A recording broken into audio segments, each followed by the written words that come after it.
এয়া আকাশবাণী গুৱাহাটী ডিব্ৰুগড় সন্ধিয়া 6 বজাৰ বাতৰি পঢ়িছো অংকুৰজ্যোতি শৰ্মাই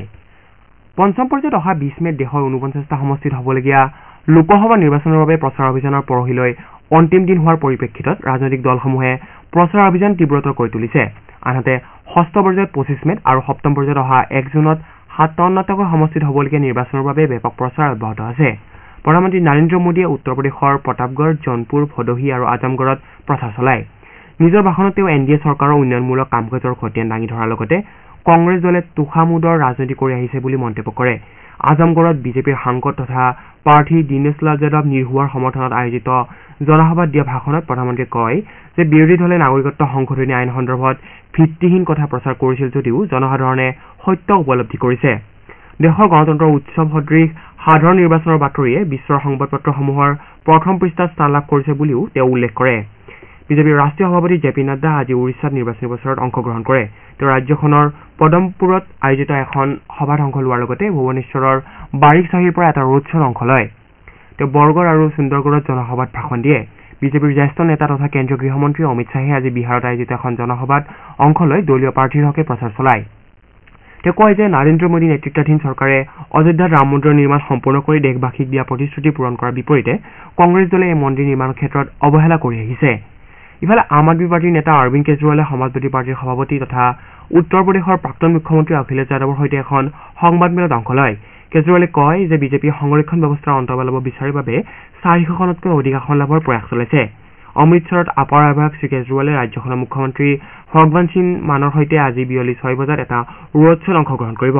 ইপিনে কংগ্ৰেছৰ সভাপতি মল্লিকাৰ্জুন খাৰ্গে নিৰ্বাচনী প্ৰচাৰ অভিযানত অংশগ্ৰহণ কৰাৰ উদ্দেশ্যে আজি উৰিষ্যাত উপস্থিত হৈ এখন সংবাদমেল সম্বোধন কৰে বিজেপিৰ মুৰব্বী তথা উৰিষ্যাৰ মুখ্যমন্ত্ৰী নবীন পাটনায়কেও আজি ভুৱনেশ্বৰত এটা ৰোড শ্ব'ত অংশগ্ৰহণ কৰিব উল্লেখযোগ্য যে উৰিষ্যাৰ বৰগড় সুন্দৰগড় বলাংগীৰ কান্ধামাল আৰু আস্কা লোকসভা সমষ্টি আৰু 35টা বিধানসভা সমষ্টিৰ বাবে অহা 20 মেত ভোটগ্ৰহণ কৰা হ'ব পৰহিলৈ আসনকেইখনৰ বাবে নিৰ্বাচনী প্ৰচাৰ অভিযানৰ সামৰণি পৰিব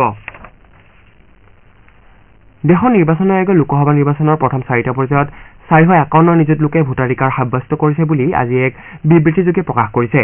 আয়োগৰ বিবৃতি অনুসৰি প্ৰথম 4টা পৰ্যায়ত ভোটদানৰ হাৰ হৈছে 66.95%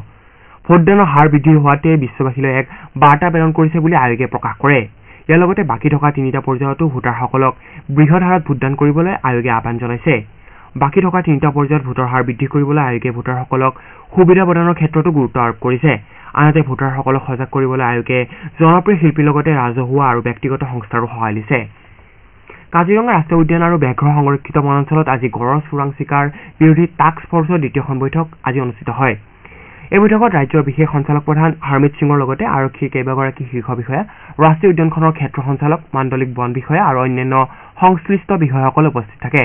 এই বৈঠকত গড়ৰ সুৰক্ষাৰ বাবে গ্ৰহণ কৰি থকা ব্যৱস্থা বন বিভাগ আৰু আৰক্ষী সমন্বিত কাৰ্যকলাপ তথা বন সুৰক্ষা বাহিনীৰ নিয়োগ আৰু সবলীকৰণৰ লগতে চোৰাংচোৱাৰ নেটৱৰ্ক শক্তিশালী কৰাৰ বিষয়ে আলোচনা কৰা হয় টাস্ক ফৰ্চে লগতে চোৰাং চিকাৰী বিৰোধী পদক্ষেপ শক্তিশালী কৰাৰ লক্ষ্যৰে গঠিত সমিতিত বিশেষ সঞ্চালক প্ৰধান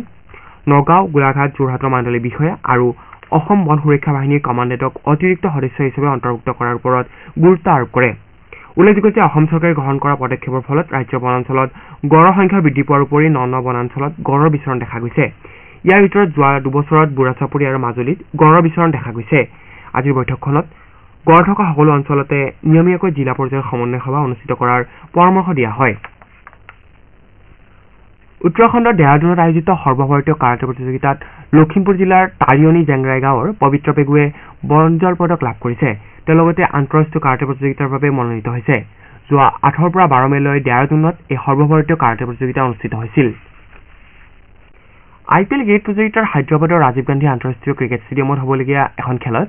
গুজৰাট টাইটান্স ছানৰাইজাৰ্ছ হায়দৰাবাদৰ সন্মুখীন হ'ব খেলখন সন্ধিয়া 7:30 বজাত আৰম্ভ হ'ব হায়দৰাবাদে বৰ্তমানলৈকে 14 পইণ্ট অৰ্জন কৰি প্ৰতিযোগিতাৰ পইণ্ট তালিকাৰ 4ৰ্থ স্থানত আছে শুভমান গিল নেতৃত্বাধীন গুজৰাট টাইটান্স 11 পইণ্টৰে 8ম স্থানত আছে আনহাতে কলকাতা নাইট ৰাইডাৰ্ছ 19 পইণ্টৰে পইণ্ট তালিকাৰ শীৰ্ষত আছে আমাৰ এতিয়া বাতৰি ইমানতে শেষ হ'ল নমস্কাৰ